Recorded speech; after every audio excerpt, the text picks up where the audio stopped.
کہ ہم تمہیں بلائیں گے تمہارے اماموں کے ساتھ اور تم اپنے اماموں کے ساتھ آؤ گے. اپنے آپ سے پوچھنا ہوں دنیا میں جس نے جس کو امام مانا ہوگا وہ اس کے ساتھ اٹھے گا. سنیوں اپنے مقدر پہ ناز کرو. تم کن اماموں کے ساتھ اٹھائے جاؤ گے؟ تم کن اماموں کے ساتھ اٹھائے جاؤ گے؟ اور تمہارے امام کون ہیں؟ آج میں پڑھوں گا اور انشاءاللہ تبارک و تعالی سرکار رسول اللہ کا فیضان جاری ہوا تو ایک ایک امام پر کم سے کم اگر ایک ایک بات بھی پڑھی تو انشاءاللہ تعالی آپ کا سینہ نور ایمان سے ضرور منور ہوگا. تو امام ہمارے ہیں اور ہم تو شجرہ پڑھتے ہیں. رسول اللہ کے بعد جب ہم شجرہ پڑھتے ہیں ہمارے سلسلہ قادریہ میں الحمدللہ ہم جو ہمارے سلسلے کے اندر امام علی رضا تک رسول اللہ صلی اللہ علیہ وسلم اور پھر اس کے بعد حضرت معروف کرنی کا سلسلہ چلتا ہے اور دیگر سلاسل بھی ہیں. اب ذرا غور سے سننا میں حوالے کے ساتھ پڑھنے لگا ہوں. علامہ سید محمد امین ابن عابدین شامی جسے دنیا علامہ شامی کہتی ہے جسے دنیا علامہ شامی کہتی ہے. علامہ شامی کون ہے؟ فتاوی شامی کے مصنف ہے. ان کا ایک پتلا سا رسالہ ہے اس کا نام اجابت الغوث ہے. اجابت الغوث یہ رسالہ ہے. اب اس رسالے کے اندر کچھ باتیں میں آپ کے سامنے رکھ رہا ہوں. یہ رسالہ ہے. اس کے بعد آپ اور چلے جائیں شاہ ولی اللہ نے اپنی کتاب میں لکھا. اس کے بعد اور آگے جائیں شاہ عبدالعزیز نے اپنی کتاب میں لکھا. اور آگے جائیں حضرت سیدنا قاضی صلی اللہ پانی پتی نے لکھا. اور آگے جائیں سرکار مجدد الفسانی شیخ احمد سرہندی نے لکھا. اور اس کے بعد جب نیچے 14ویں صدی میں آئے تو میرے امام اہل سنت نے لکھا.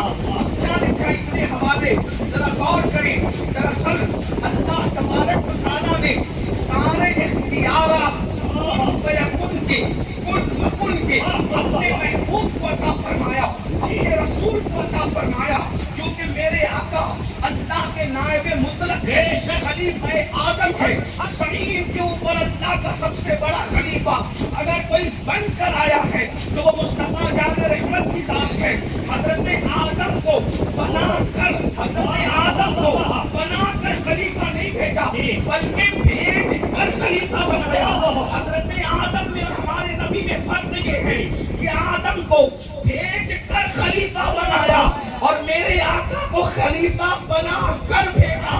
اس لیے حضرت آدم کے زمانے میں بھی جس کی خلافت مطلقہ تھی وہ رسول اللہ ہے. نوح کے زمانے میں بھی جس کی خلافت مطلقہ تھی وہ مصطفیٰ جان رحمت ہے.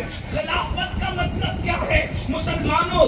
یعنی کہ ان بزرگوں کی تصنیف اور تعلیف کا نچوڑ پیش کر رہا ہوں. لکھتے ہیں جو بارش برستی ہے وہ مصطفیٰ جان رحمت کے حکم سے برستی ہے. جو دانہ نکلتا ہے وہ مصطفیٰ جان رحمت کے حکم سے نکلتا ہے. جو مصیبتیں ٹلتی ہے وہ مصطفیٰ جان رحمت کے حکم سے ٹلتی ہے. معاذ اللہ اس کا یہ مطلب نہیں کہ اللہ تبارک و تعالیٰ اپنے محبوب کو سونپ کر کے معاذ اللہ بے اختیار ہو گیا. یہ عقیدہ اہل سنت کا نہیں ہے بلکہ محبتوں کا تقاضا ہے. بادشاہ اپنے بلا تمثیل کہہ رہا ہوں ملانے کے لیے سمجھانے کے لیے بادشاہ اپنے اختیارات اپنے وزیر کو سونپتا ہے.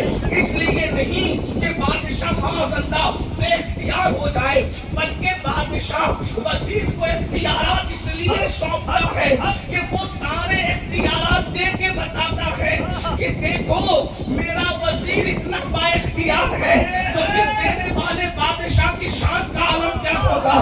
بلا تمثیل اللہ نے سارے کن مکن کے اختیارات مصطفیٰ جان رحمت کو عطا فرمائے. آپ برا تو نہیں مانیں گے لیکن 1857 کے بعد اہل بدعت کے کچھ مولوی پیدا ہوئے. ان لوگوں نے رسول اللہ کے اختیارات کا انکار کیا. میں ان کے نام نہیں لوں گا اس لیے کہ وہ اتنے قیمتی نہیں ہیں کہ نصف اللہ شاہ کا دربار ہو اور پھر اہل بیت کی محفل ہو اور اس میں ان بد نسبوں کا نام لیا جائے. میں نام نہیں لوں گا لیکن اب میں جب کہوں گا 1857 کے بعد کے مولوی تو آپ سمجھ جانا وہ سنی نہیں ہے وہ کچھ اور ہے. اتنا آپ سمجھ جائیں گے. آخری تک آپ کو اس اصطلاح کو یاد رکھنا ہے, یہ بہت آپ کو کام آئے گی. میں رہا ہوں جن لوگوں نے تقویت الایمان کو فروغ دیا، جنہوں نے تحصیل الناس کو فروغ دیا، میں انہیں کو 1857 کے بعد کا کہوں گا بھائی اب بات سمجھتے چلے جائیے گا، اندازہ فرمائے تو نبی کو سارے اختیارات عطا فرمائے، اور پھر رسول اللہ نے یہ اختیارات جس کو دیے ہیں، رسول اللہ نے یہ اختیارات اپنے بعد جس